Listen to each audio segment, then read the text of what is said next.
por essa janela de oportunidade. E eu não sei, Eduardo, se está em linha com o que você tinha pensado, mas a nossa ideia seria mostrar um pouco das interações que, pelo menos para o lado da biologia, vêm sendo muito frutíferas, junto com o nosso grupo e o grupo da física. Eu boto o grupo de física, mas existem vários atores, mas o professor Eduardo lidera essa ponte, né? Então, certamente destoando da grande maioria, eu sou biólogo e sou com formação em biologia celular, em molecular, em farmacologia. Então, existe a formação um pouco distante de uma formação física, mas a gente tem feito um esforço já de longa data para tentar ter um diálogo e esse diálogo render frutos, né? No final das contas, o que tem sido feito é ampliarmos os espaços de interseção entre os dois grupos. Então, a minha intenção aqui é, pelo menos, mostrar um pouco do que a gente vem fazendo junto com o grupo da física e o que isso vem nos rendendo e que passos podemos dar ainda para frente. Eu gostei muito da apresentação da professora que antecedeu, só para não cometer nenhum erro, a professora Cristina, porque é uma continuidade da abordagem que ela deu sobre cultura 3D, é o que a gente está tentando buscar aqui, aumentando a complexidade de um sistema biológico, né? Então, deixa eu só ver se eu consigo falar. O objetivo nosso aqui é célula, então, no contexto do sistema vivo, né? Então, a gente sabe que a célula está envolvida em vários sistemas biológicos, participa ativamente da construção e da manutenção do organismo vivo.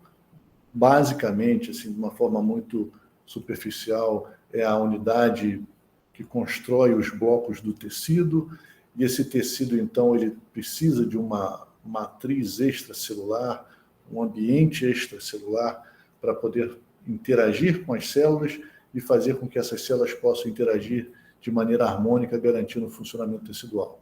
Esse desenho de blocos, né, de célula e a sua matriz é encontrado em todo o sistema, e quanto mais você consegue entender essa unidade celular e compreender os fenômenos e as características de reatividade que essa célula tem ao ambiente, melhor será a sua compreensão dos fenômenos fisiopatológicos na qual o organismo está exposto, né? Isso é comum para diferentes tipos teciduais.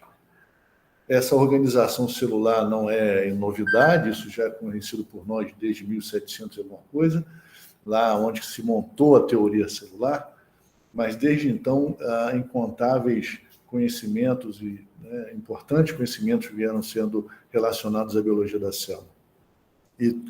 E mais, vamos dizer assim, de uma forma mais intensa nos últimos 50, 60 anos, por conta do instrumentário disponível para estudar célula, né? Os grandes avanços ao nível de microscopia, os grandes avanços de técnicas para detecção de moléculas e os grandes avanços nas abordagens de como manusear a célula in vitro. E como a professora bem colocou, colocar a célula num sistema in a chip é um passo muito importante para essa manufatura de um tecido, mimetizando um tecido, né?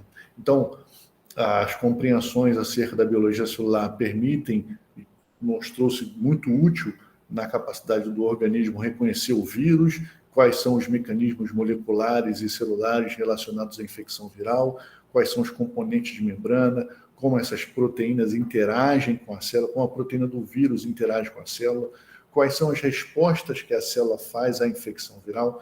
Então, tudo isso parte do conhecimento da biologia da célula, né? Outros fenômenos, como a insulina, como a formação tecidual, tudo isso é compreendido, ou é melhor entendido a partir do momento que você tem um sistema celular e consegue caracterizar as suas respostas frente a estímulos apropriados e conhecidos. E esses estímulos apropriados e conhecidos faz com que você tenha que desenvolver e ter à sua disposição modelos experimentais para mimetizar essas condições celulares.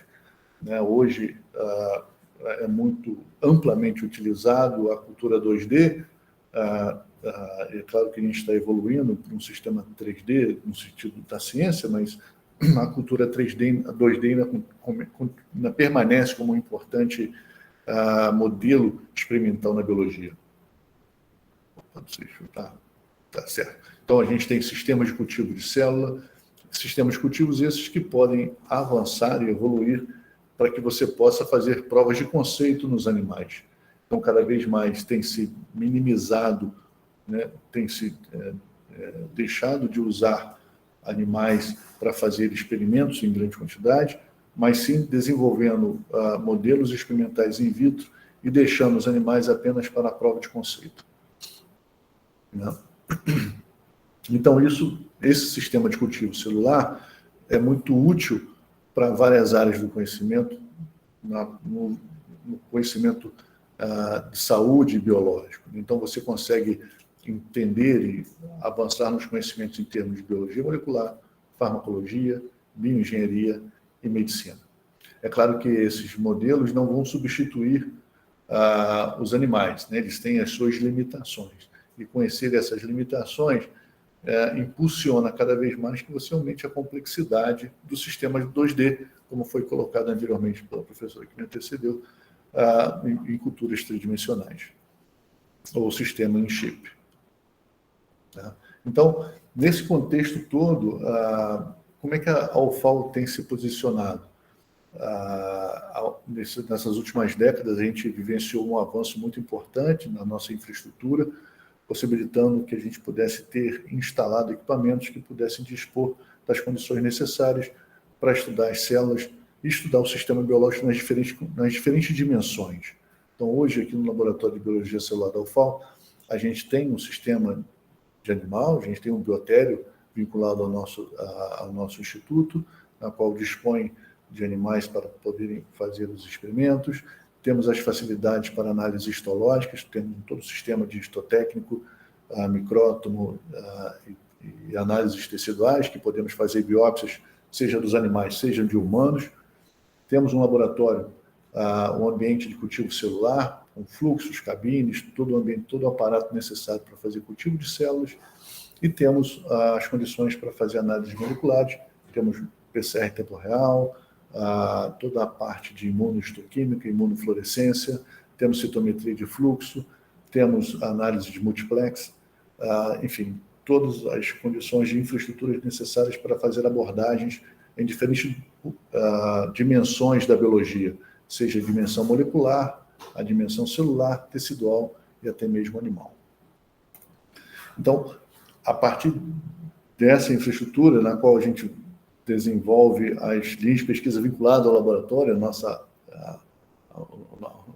nosso métier, vamos assim dizer, a gente tem feito um esforço para que toda essa infraestrutura também pudesse ser usada para ampliar essa interseção com outras áreas de conhecimento. E uma outra área de conhecimento na qual a gente vem trabalhando com muita fluidez e com muita sustentação, com muita harmonia, é o estudo de física. Então, por natureza, o nosso propósito, enquanto uma das linhas de pesquisa do Laboratório de Biologia Celular, é caracterizar os efeitos de compostos, sejam eles naturais ou sintéticos, sobre a resposta celular usando modelos experimentais. Então, a gente tem aqui no laboratório já padronizado modelos experimentais de asma, de lesão pulmonar aguda, de cicatrização cutânea e alguns outros. E nesses modelos animais, a gente busca células para que a gente possa avaliar funções celulares essas importantes para processos fisiopatológicos, na qual o sistema biológico pode apresentar.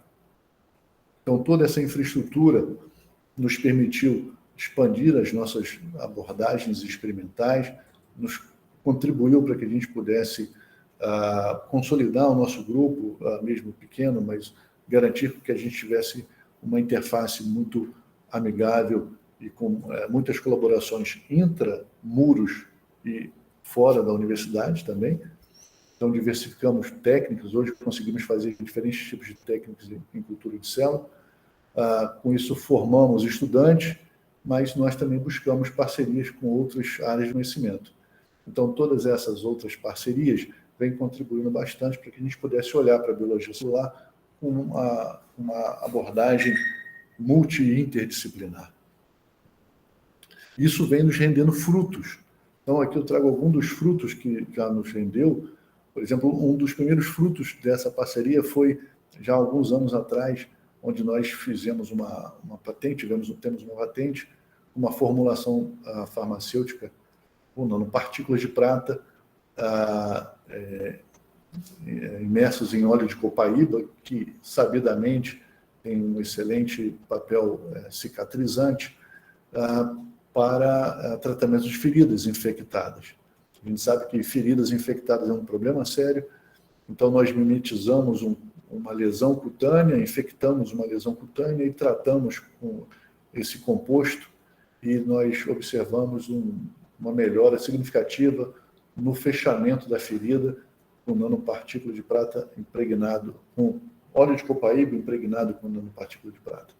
Muito melhor do que o fármaco referência disponível no mercado. Então, com base desses resultados, nós tivemos essa patente. Foi o primeiro produto dessa interação já há alguns anos, lá no início da década passada, onde nós começamos vamos dizer assim, a ter efetivamente, de maneira concreta, os produtos dessa parceria. Em seguida, as coisas começaram a avançar para a gente poder usar outras facilidades do estudo de física e também aqui do laboratório. Então, em seguida, nos anos que vieram a seguir, tivemos estudos usando FTIR para distinguir linhagens de tipos celulares de câncer. Então, a gente conseguiu demonstrar que essa técnica espectroscópica é importante e consegue detalhar tipos diferentes de câncer com uma certa facilidade.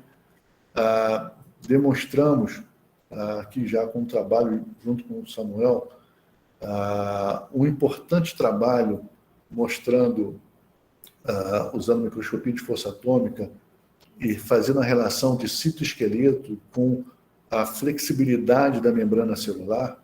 Então, a gente conseguiu demonstrar que células que estão aderidas a um substrato, substrato este revestido de matriz extracelular, se tornam muito mais resistentes à deformação de membrana do que os não revestidos. Então, aqui o Samuel fez toda uma análise desta flexibilidade de membrana plasmática mediante a célula estar aderida ou não.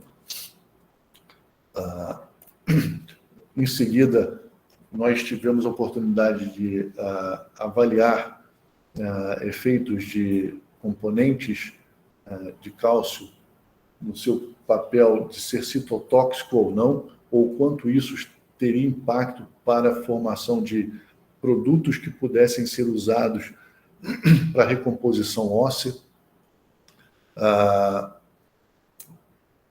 Tivemos um trabalho muito interessante usando nanopartículas de ouro como sendo importantes para o tratamento de asma. Então, foi um trabalho muito rico, feito a múltiplas mãos com o grupo da Fiocruz, o nosso grupo aqui, o grupo do Rio Grande do Sul, de Santa Maria. Então, tivemos um trabalho muito interessante, na qual estabelecemos um modelo de asma, murina, nos camundongos, tratamos com nanopartícula e caracterizamos os efeitos anti-inflamatórios dessa nanopartícula neste modelo de asma. Então, fizemos toda a síntese, a caracterização e a caracterização biológica, né, anti-inflamatória, que essas nanopartículas se mostram. Nanopartículas em citrato, tratamento local, tópico.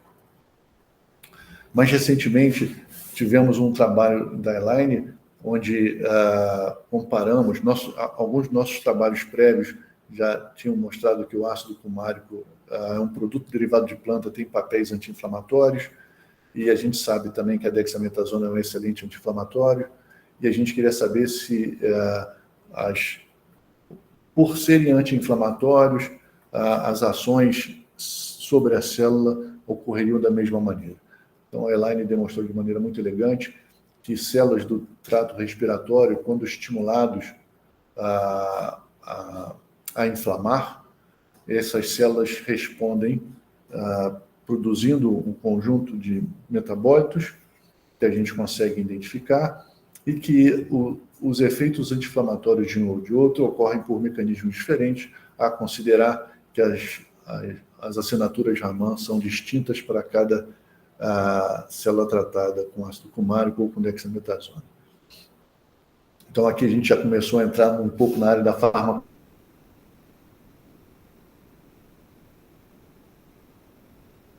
matemática da física. E, mais recentemente, um trabalho da Ana Rubia, do seu mestrado,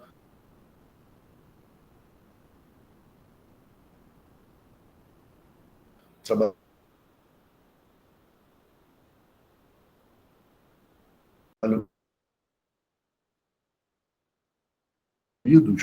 as suas funcionalidades com a tecnologia, aplicando Raman, provavelmente. Então, na biologia, na imunofarmacologia, já é conhecido o papel de macrófagos do tipo M1, do subtipo M2, mas eles são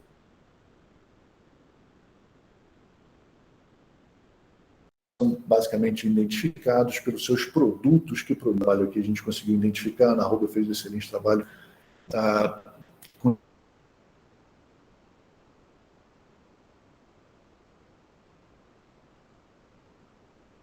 quantificando informática. E é um pouco disso que a gente vem evoluindo para que a gente possa agora, com o trabalho que ela acabou de apresentar, mostrar um pouco da importância da célula estar inserida num contexto de matriz extracelular, num contexto tridimensional. A gente sabe que para formar os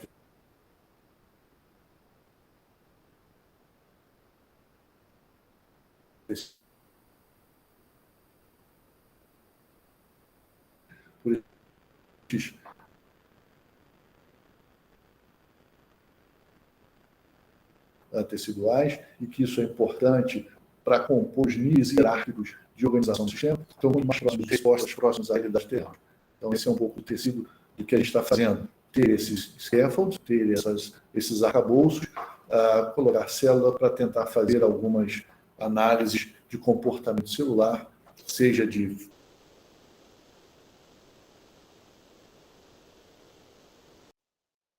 migração,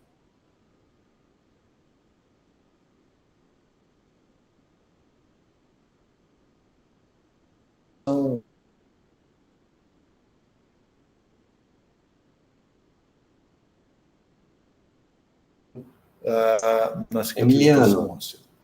É um pouco do que a gente vem fazendo, impacta diretamente na capacidade dela de responder a essa matriz na qual ela está posta. Isso mimetiza, de uma certa forma, as nuances do osso, uma vez que as canalículas, as estruturas ósseas têm uma certa similaridade com essas fendas e com esses grooves, né? Então, hoje o que nós temos aqui é uma disponibilidade de infraestrutura para pesquisa em biologia molecular, temos uma equipe sólida e madura que, vamos dizer assim, está disposta a encarar esses desafios, está disposta a transpirar por esta interface.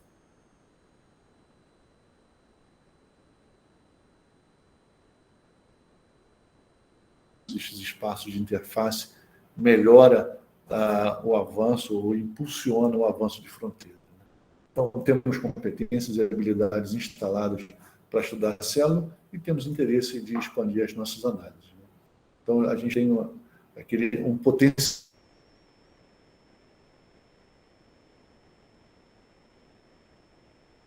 aqui na UFAL para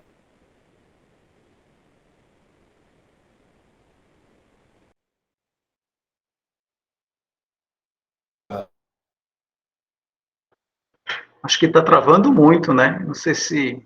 Então, eu ia até interromper, mas a hora que eu vou interromper, parece que ele volta.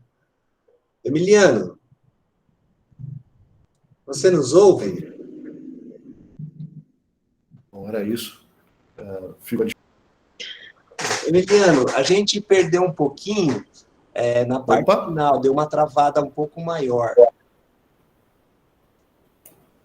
Alô? Opa! Estão me ouvindo? Estão me ouvindo? Sim, deu uma travada aqui um pouquinho nessa parte final, principalmente. Talvez, bom, mas acho que deu para pegar bem aí. Uhum. Pessoal, perguntas, comentários, muito legal, gostei muito. Gostaria de ter um cara de biologia aqui do meu lado todo dia, um laboratório desses aí. Talvez ia ser muito melhor. Pessoal, perguntas para o professor Emiliano? Oi, Emiliano, deixa eu te perguntar uma coisa, uma curiosidade, uma questão assim meio filosófica, não tanto, não é filosófica, é prática, é mais do que é prática. Porque a gente, você que já está trabalhando aí bastante com o Eduardo, tu já tem uma certa proximidade, né? É claro que você tem outras pesquisas com espectroscopia, como você fez aí com ele e tal, mas eu tô nessa parte mais dos arcabouços tridimensionais, né? Então você já tem uma noção da dificuldade do nosso lado também, né? Isso é importante, né? Quer dizer, a gente sempre ter a noção da dificuldade do nosso colaborador do lado dele, né? Porque senão a coisa... Mas eu acho que uma coisa que eu gostaria de saber de você, que já tem essa visão aí dos dois lados, do ponto de vista de simplicidade, né? É claro que a gente tem projetos que a gente quer atacar, né?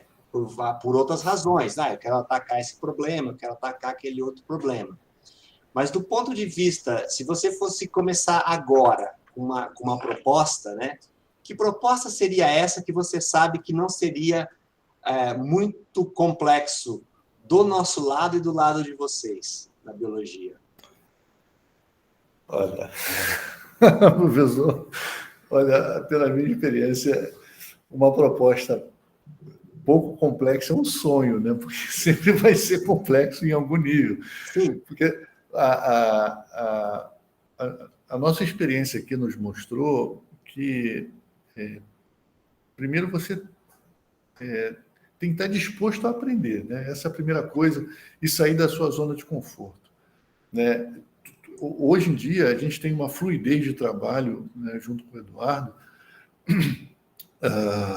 que não foi de agora. Você tem, assim, pelo menos uns 15 anos, né, uns 14 anos, que a gente já vem dialogando. Então, no começo, o primeiro de tudo era entender o que cada um estava falando. Então, as terminologias de cada área, né, os interesses de cada área. Mas o que eu acho que facilita é se você conseguir identificar objetivos comuns, né? É claro que aparentemente pode ser muito díspares, mas com algumas análises, com algum tempo de discussão, se você conseguir pegar o interesse comum, se os dois conseguirem identificar esse interesse comum, as coisas fluiriam melhor. A gente tentou, na nossa experiência, foi meio que tentativa e erro. Eu tenho isso aqui, eu também tenho isso aqui, então isso aqui está sendo construído, isso aqui também, então a gente foi desenvolvendo juntos. Mas hoje, por exemplo, no caso do arcabouço, a gente quer aumentar a nossa complexidade aqui das nossas culturas bidimensionais. A gente quer melhor entender a capacidade que a célula tem de responder ao ambiente com matriz extracelular. Então, ela responde melhor ou pior, né? Então, a gente tem esse objetivo. E esse objetivo de matriz extracelular, de ela estar respondendo melhor ou pior quando posta no substrato, casa com o interesse do Eduardo de fazer os grooves, de fazer as fendas, que nada mais é do que um ambiente tridimensional para você colocar a célula. Então, ele está fazendo uma coisa que é gerar o substrato e gerar o arcabouço. Eu tenho interesse de ver se minha célula expressa mais um determinado gene